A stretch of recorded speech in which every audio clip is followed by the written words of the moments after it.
According to Ryan Hope, a pen name for a Colorado therapist, the majority of sex offenders can be reformed, but our laws won't let them and their family heal. My family has personally been affected by this issue. Therefore, I can't understand how any person could think this way. Yes, it is pretty well accepted that the action itself is wrong, but what isn't agreed upon is what should be done with the people who commit these types of crimes. In my own opinion, we need to have stronger punishments than the current ones because they are not only affecting people physically, but also emotionally and mentally.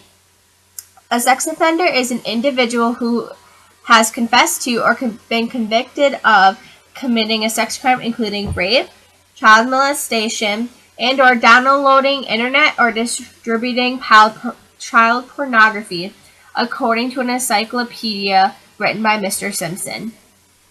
In 1973, Congress made child sexual abuse illegal in every state and also made it a federal crime. The punishments, however, differ from state to state because it's depended on whether a person is a repeated offender, the severity of the crime, and whether the offender has a criminal penalty or a civil penalty. Some criminal penalties include imprisonment fines, registering as a sex offender, and restrictions like probation or parole. Civil penalties may include damage, injunctions, involuntary commitment, and for perpetrators related to their victims, loss of custody or parental rights, according to the Child Sexual Abuse Law of the United States of America. I don't think that this is something that we should be messing around with, and it really needs to be taken seriously, but unfortunately, others don't feel the same way. Mr. Harvey Gordon and Don Grubin would be examples of a couple men that disagree with me. Their whole philosophy is based on the idea that the offender needs and should get mental help. Here are some statements from their article, and I quote, "Clinical psychologists and probation officers working with sex offenders in the community would often welcome the involvement of a psychiatrist if knowledgeable input was offered. In cases where sexual offending begins in adolescence, the psychiatrist may be able to quote-unquote fix the person, whether the sexual abnormal behavior is part of a transcendent inability or a psychosexual development and involving paraphilia, part of the conduct disorder or associated with the incubating mental illness," unquote. I don't want people to get the wrong idea here. Obviously, if someone is mentally ill, they obviously deserve the help that they need, and they should be able to get it. Now, do I think that every single person that claims to be mentally ill is? Probably not. There's probably just some people that claim it and get away with it because they don't want to go to jail.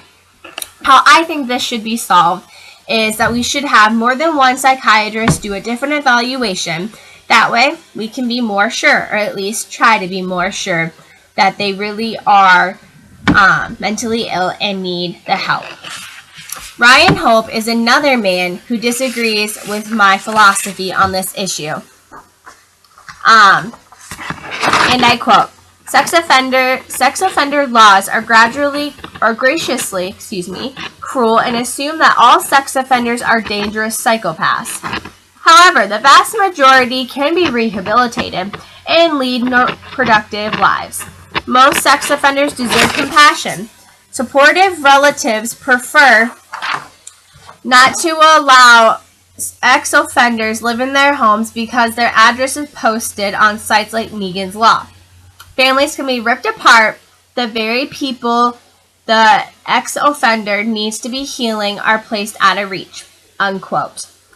Yes, if the offender is mentally ill, they do need to get the help they need, like I said before. But I do just think that there are just some sick people in the world. I would feel better if the like I said, they had different psychologists come in, give an evaluation, and that way we could try to be more sure. At any point, you could have a sex offender like living right around your block.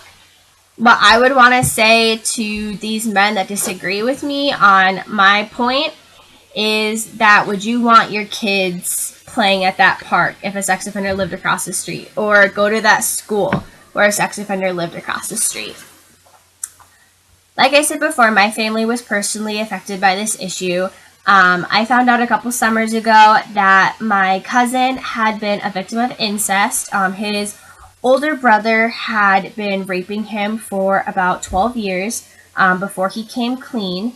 So this is definitely a really strong issue that I feel needs to be addressed. And honestly, there's a lot of work that needs to be done, but I think if we all band together and try to fight for this issue, it can definitely be fixed. Thank you.